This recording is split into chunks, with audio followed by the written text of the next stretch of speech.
What's going on, YouTube? This is What Would Josh Do, and my wife was like, hey, you should get your drone and get some footage of you playing with your truck. And I was like, heck yeah, let's do that. So I was doing some donuts. You're just going to see a whole lot of donuts, and then later on in the video, I'm going to test out the 120 and 240 frames per second feature of the Mavic Air 2. And it's a drone I did a video on a little while back. And I haven't done my unboxing of this truck yet. I have the unboxing. I've got the first run on my second channel, and I got some rocks thrown at me there, so I was kind of they were hitting me pretty good there. Yeah, I've been a little bit under the oh my goodness, that is some crazy donuts.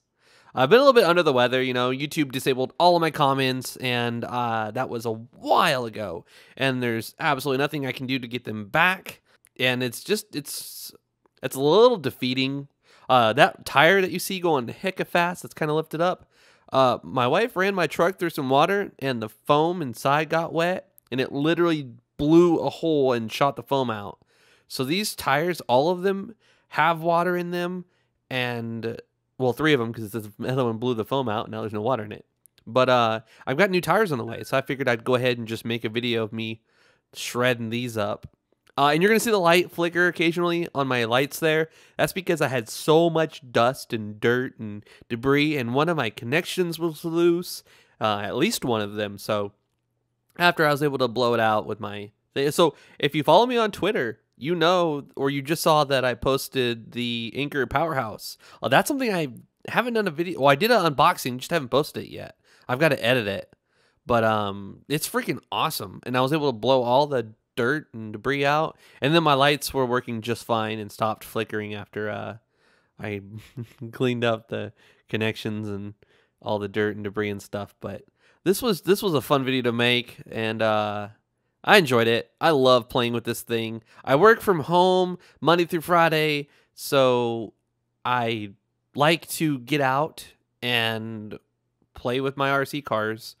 And yeah, so if you're into RC cars, you should definitely follow my second channel, where I've been posting a lot more frequently videos like this. And this is a 240 frames per second shot. You can tell a difference because the 240, it's just, you could just tell the footage is slower than the 120. But yep, I thought it'd be pretty cool just to get some, like, you know, little wheelies there in slow motion. Some of them in 120, like this one here. And then the other one in... Oh, that tire is insane! The other one's in 240 frames per second. But, yeah, I appreciate you watching this video. Please follow me on Twitter and Instagram if you're not doing so already. And, yeah, I've been under the weather. YouTube, you know, I can't have comments, and no sign of ever getting them back. And, you know, I just don't know what to do these days. But I'm still here, still occasionally making videos. I've got some videos that I literally just need to edit. That's it. But I'll have them up. I just, you know, I don't know. I don't like my current shift right now at work. And I sleep, I work, I sleep, I work, I sleep, work. On the weekends, I end up doing this. But yep, that about wraps up the video. Thank you for watching. This is What Would Josh Do? And I'm out.